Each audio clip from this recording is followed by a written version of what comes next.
जय हिंद, नमस्कार। जब भी कोई ग्रह नक्षत्र राशि परिवर्तन करता है तो हम उस पर विचार करते हैं। इसी तरह से 6 फरवरी 2025 से लेकर 19 फरवरी 2025 के बीच में सूर्य घनिष्ठा नक्षत्र में प्रवेश करने जा रहे हैं।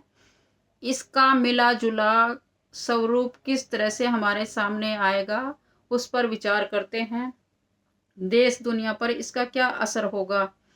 सूर्य राजा हो गया, मकर राशि में होने की वजह से शनि एक्टिवेट हो गया, और साथ में घनिष्ठा नक्षत्र में होने की वजह से मंगल भी हमारे एक्टिवेट हो गया, जो कि सूर्य, शनि और मंगल तीनों ग्रह का योग हमारे सामने प्रस्तुत होगा।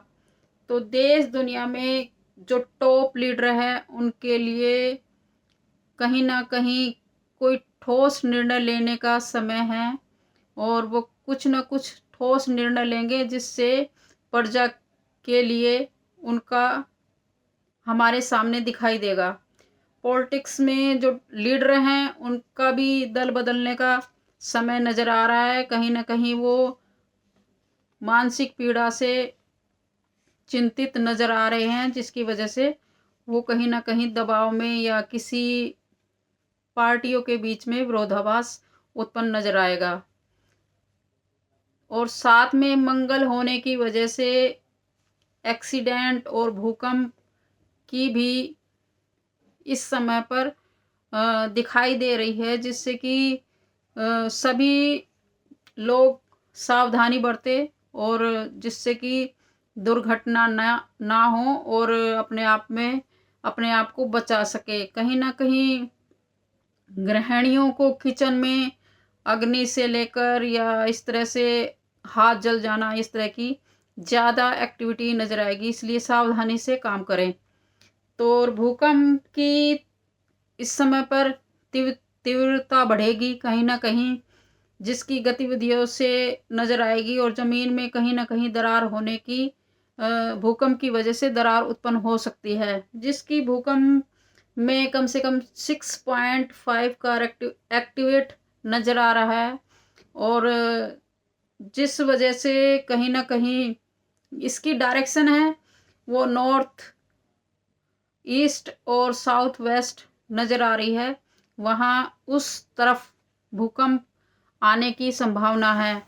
और जो हमारे बॉर्डर वाले स्टेट या जो हमारे बॉर्डर हैं उस पर कहीं ना कहीं आतंकवादी गतिविधि होने की संभावना नज़र आ रही है। कहीं ना कहीं वहाँ पर विरोधाभास उत्पन्न होना दिखाई दे रहा है। कहीं ना कहीं आतंकवाद से रिलेटेड सरकार कुछ न कुछ ठोस कानून लेके आ सकती है, या किसी पुराने आतंकवादी को सजा मिल सकती है। इस तरह से मीडिया में चर्चा हमारे सामने नज़र आएगी। इन दोनों में गवर्नमेंट की तरफ से कोई ठोस कानून आ सकता है, जिसकी वजह से सुर्खियां बनेगी ये सब मीडिया के सामने। विपक्ष और जो मौजूदा सरकार है उसमें कहीं ना कहीं विरोधाभास रहेगा, और आपस में तालमेल ना होने की वजह से कहीं ना कहीं वो शोर मचाते हुए नजर आएंगे।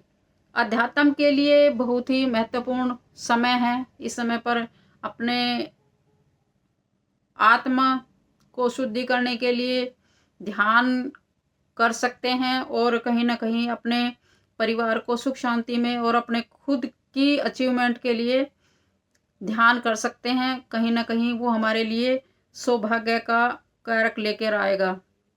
खास तौर से मैं पढ़ाई करने वाले बच्चों के लिए कह सकती हूँ कि वो अपना ध्यान रखें, क्योंकि वो कहीं ना कहीं मानसिक पीड़ा उनको हो सकती है, क्योंकि इस समय पर कोई पेपर लीक होने की वजह से उनको चिंता हो सकती है।